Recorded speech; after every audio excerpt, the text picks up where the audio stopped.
Professor Dr. Noraini Mokhtar is a leading figure in marine science and environmental conservation. Her dedication to advancing Malaysia's research and policy development in marine sciences, particularly within the crucial South China Sea region, has earned her widespread recognition. With a strong foundation in physics and marine science, Dr. Noraini's journey from a young researcher to a prominent figure in both academia and policymaking is truly inspiring.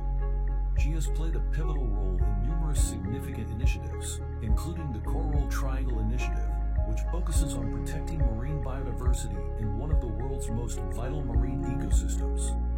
In this interview, we'll explore her remarkable journey, from her early inspirations and challenges to the milestones that have shaped her career. We'll also delve into her vision for the future of marine conservation and the vital role of academic institutions in driving sustainable practices.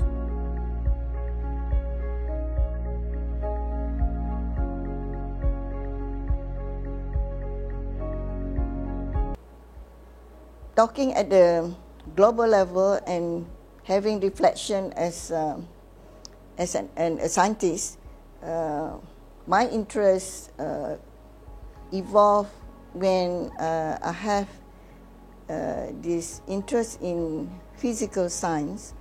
No doubt I graduated in physics until PhD in ionization physics. When I came back as a lecturer at the University Technology Malaysia, and I was teaching at the Faculty of Science. So I was teaching physics then. But upon graduation in PhD, even though I work on technology, that is for the laser technology application in civil engineering, so I was quickly absorbed into the engineering faculty and to do applied science, meaning that I taught hydraulics, ocean modeling, a combination of disciplines like you need to know the physical and computer modeling. Later on, the interest to share the knowledge in R&D development, we apply grants for application. So my first few projects related to fluid flows, particularly first talking about water, water supply, hydraulics, and we have the opportunity to initiate at UMT the Institute of Coastal and Offshore Engineering. So back then, a lot of work can be done when you talk about the ocean challenges. So I work on the coastal protection systems, which is patented and won a lot of awards at the global level. And then we had that prototype as a proof of concept installed in Malacca. So today, I feel that the coastline areas under the threats of climate change, sea level rise, and of course the land are retreating. So we feel that the coastlines in Malaysia should be paid a lot of attention for protections and defense. For this reason, the east coast of Terengganu, I would like to improve in terms of the systems for protection and coastal monitoring studies. When that realization on studies related to science, it became more apparent that we do more what matters to us, especially the seas around us and the livelihood of the coastal communities. And from there, I realized that especially in the East Coast or even throughout Peninsular Malaysia or even East Malaysia, the coastal communities should be paid attention. Even we have the urban areas near the sea or near the rivers. So for this reason, a lot of problems, statements that could be created as a researcher to propose to the government to do priority research. Yeah. So I had the opportunity after development at the Coastal and Offshore Engineering Institute in terms of producing products and prototypes. working on ocean modeling with local as well as international counterparts. We talk about how to improve the ocean data, management of the coastlines. So with this, I had the opportunity to be leading as the director of the National Oceanography Directorate of the Ministry of Science, Technology and Innovation. So as an inventor, innovator, the field of research need to come out not only the new knowledge through, of course, universities' own publications, reports, and so forth, but we have products. So for this reason, we need to have the industry partner. We have a community group that we work with to be, what you call it, the touch points, like the politicians always challenged me. As a researcher, the politician actually ask the academician and researchers to create, problems that could be having solutions, for the people and of course for the industry.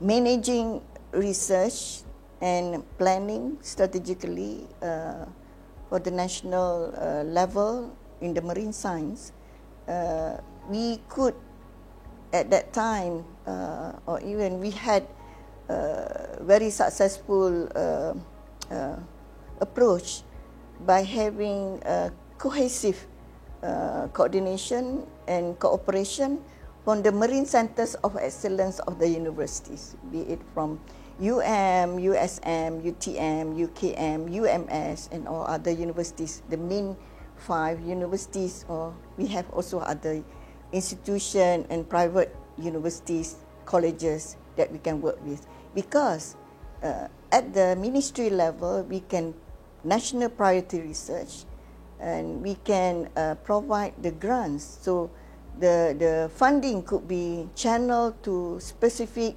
targeted as the plan when it is also a priority to other ministries, for example, related to biodiversity, improvement, conservation, in terms of environment, in terms of the food, fisheries, in terms of technology development. So science becomes central to that effect, but research need to be tailored to specific group leaders that can create teams of research. So I believe institutional approach, creating the infrastructure or infostructure. For that reason, I proposed to the cabinet the National Oceanographic Institute. We have National Ocean Data Center, and of course, this National Ocean Policy. So during that time of 6 years, until 2014, we had managed to create scientific expedition, create inventory, and I think if we recall a certain amount of research, we managed to get from the government and distributed to the researchers, and these studies are also implemented by groups, by the universities, and also by teams of collaborative universities with industries as well. One good example is also, even during that time, exploration to Antarctic. We have established the foundation, Yayasan Antarctica, and beyond the seas around us. So by having perspective in terms of science, the biodiversity, the life itself, you can also think about other socio-economic objectives, for example, food, health, if you consider about main thing, energy, water, and so forth. So in that framework, I think I'm a research planner, and I believe in working with people where talents. So it's so, I'm blessed to work with all the top experts, but of course we need to manage the talent.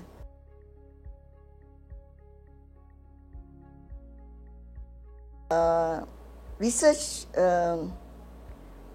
may need team, team of stakeholders. Only then you have the motivation to work, but of course they must have funding. So in order to come up with a good proposal, I think we need to put the brains together. But in terms of the implementation, we need to have good attitudes and motivations from every party to cooperate and come up with successful product or invention or solutions, which need the approach now. Talk about sustainability, and of course, I'm being in the Intergovernmental Ocean Commission UNESCO advisory. We would like to motivate more young people into the pipeline so that the continuity of transforming the research education as well as the related areas for sustainability could be met. In the UN, United Nations Ocean Decade, I've been involved, where my priority areas in the least developing countries and for the development of indigenous knowledge. So that gives me, the soft spot for working with the communities, particularly for the coastal communities and also for the young people. So the early career ocean professionals need to be groomed, where not only in the marine science, but we need to have those people with a background in engineering, in technologies, because we need to have the areas for maintenance, for designing, to develop the ports, As a country, Malaysia is a maritime nation. So for this reason that as custodian of the area, the life that we have, we have this obligation to work in areas where the next generation could benefit what we are doing today.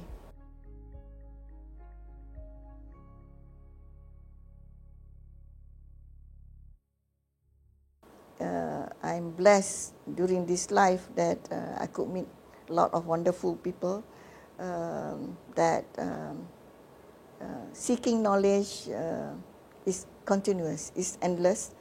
Then for my mentor, I'm amazed at how the chairman of MITE, the co-chairman of MITE, Tan Sri Zakri, Dr. Hamid, is working,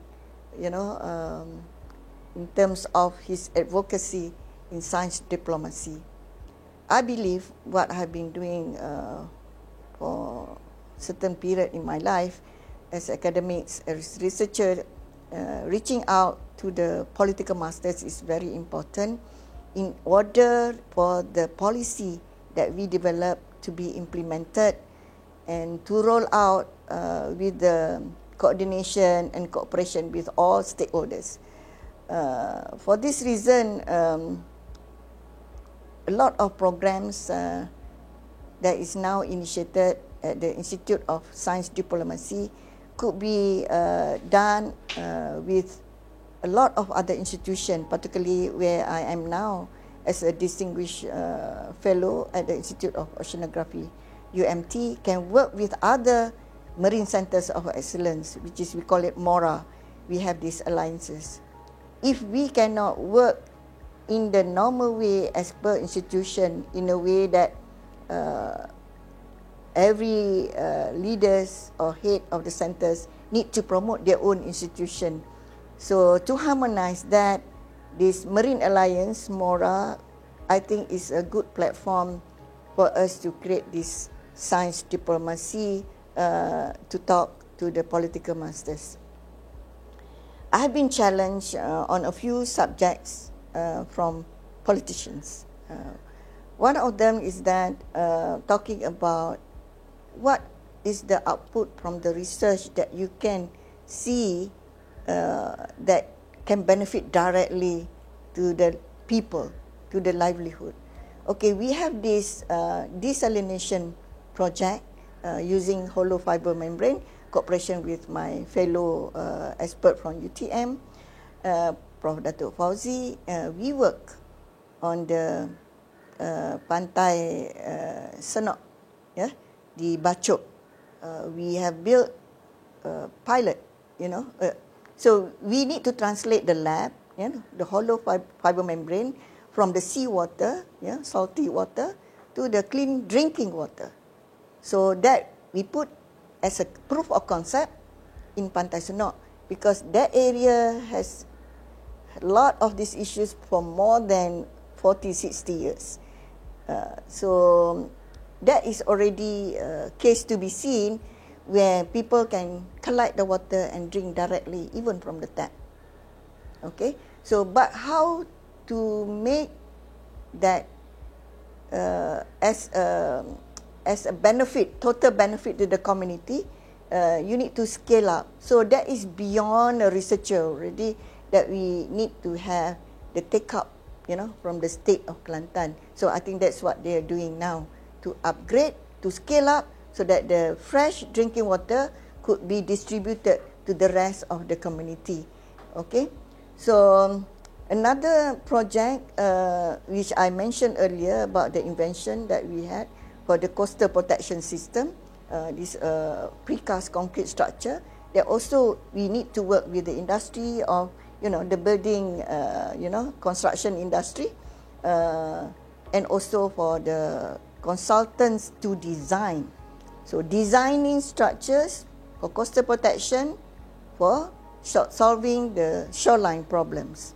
Okay, so we put that also proof of concept in Malacca, and I wanted to do that also in other coastline, which is under category 3, so which is threatening the coastline.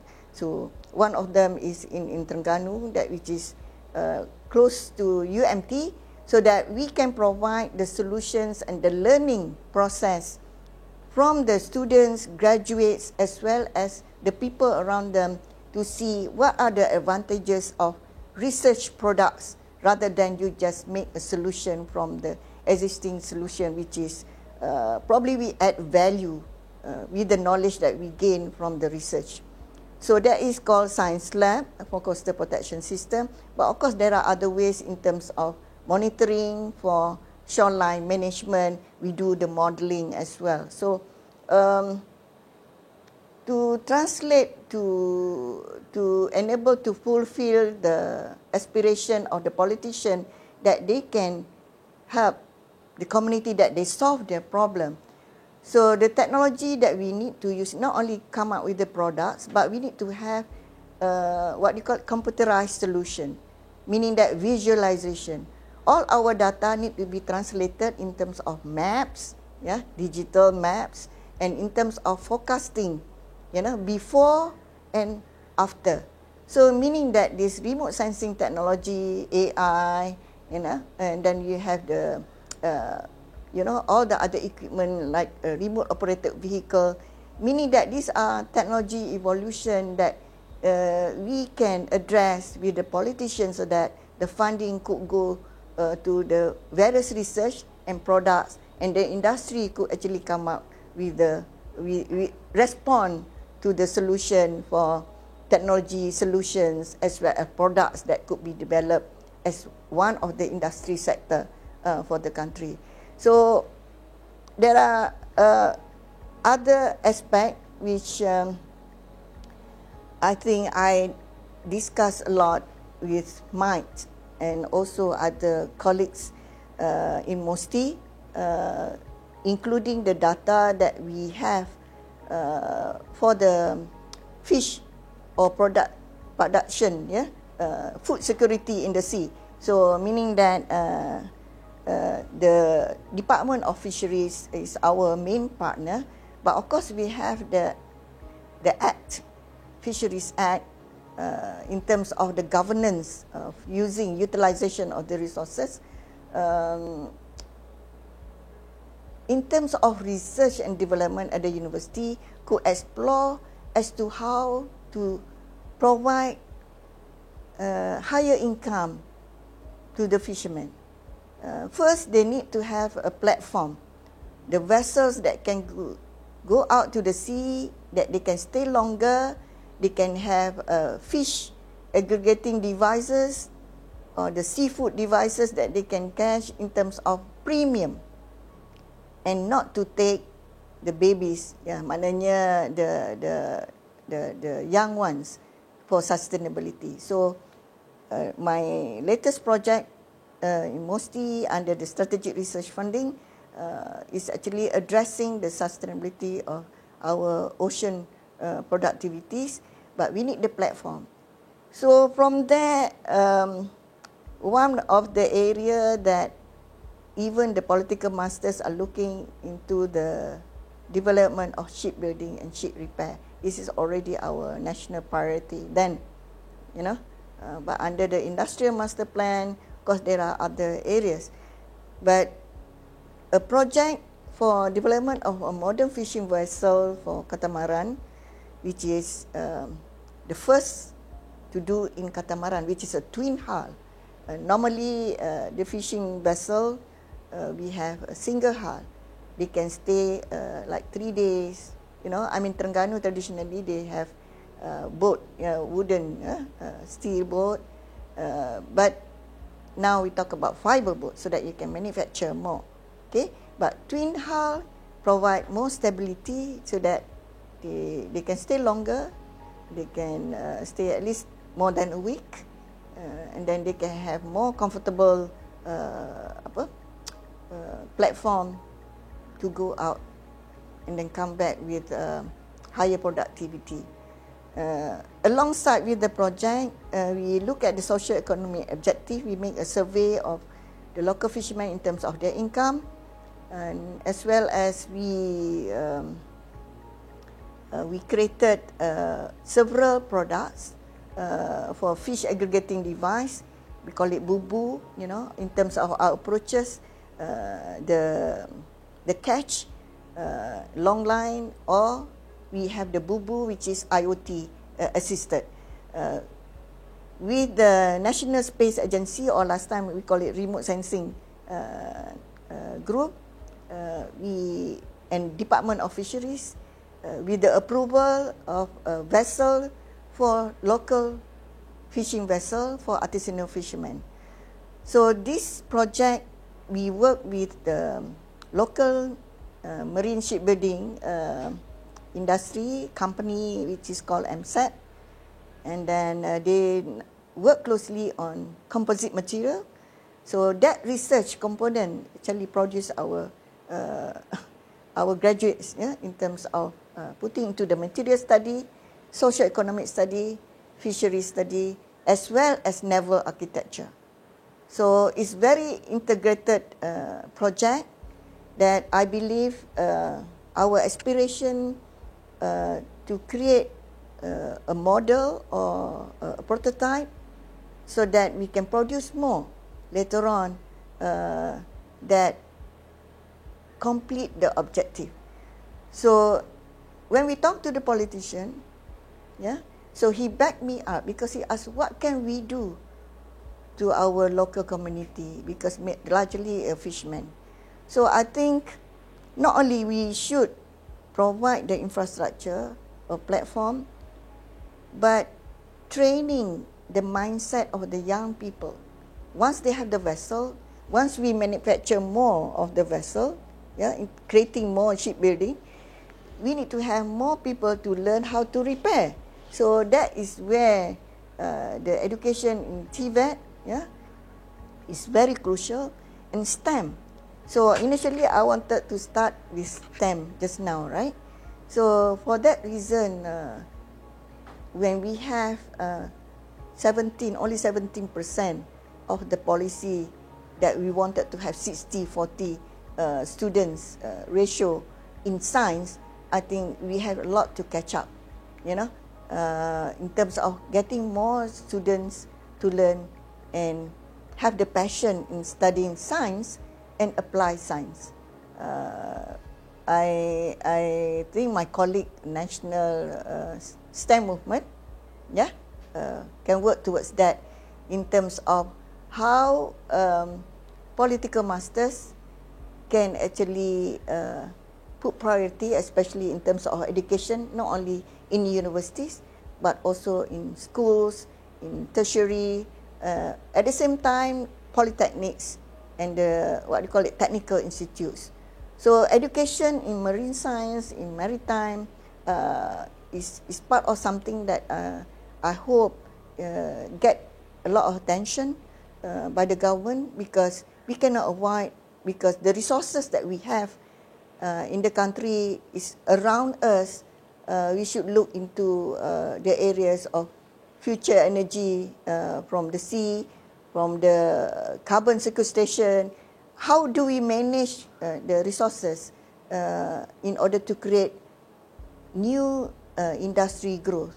You know, a study by Academy Science and also a pool of experts has shown that we are laggard in the fisheries, we are laggard in the shipbuilding and ship repair, we are laggard also in the, even though there's a lot of opportunity in marine transportation,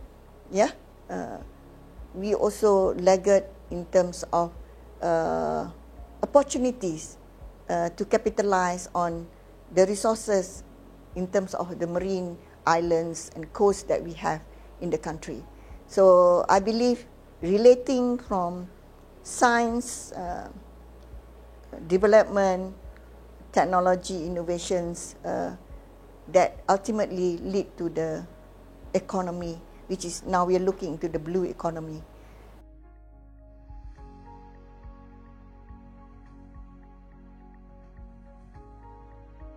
In the nutshell, I hope that I can do something at this later stage in terms of to frame what are the priorities at the global level, and I told them I want to work with more people in this region. So of course, the early career people, which is our talent, I just hope that institutions like mine also can assist in getting the catalyst or create the platform for the Malaysia government, the academicians, researchers, institutions of higher learning, particularly working together with the industries, associations, NGOs. Right now, I hold a lot of positions for leading NGOs in my own way, including the women punya group. I just been appointed as the president of Malaysia Ecotourism Association, meaning that there is an opportunity to blend opportunity for economic reason with the maximizing but sustainably manage our natural resources. It's a nature-based solutions to help delivery. We always talk about the policy. Where we have the policy, or we have to review policies, looking at the gaps. But I believe by having to have more interactions, engagement, discussion with various stakeholders, particularly with the industry sector, with the young talents, and also the political masters, I think that's the way to go. When you talk about quadruple helix, quintuple helix, that is already it's already framework, but how to put that into actions. So as we move along, I believe our millennials, our generation, young generation now, they are hungry for something that that could actually make them tick, in terms of passions.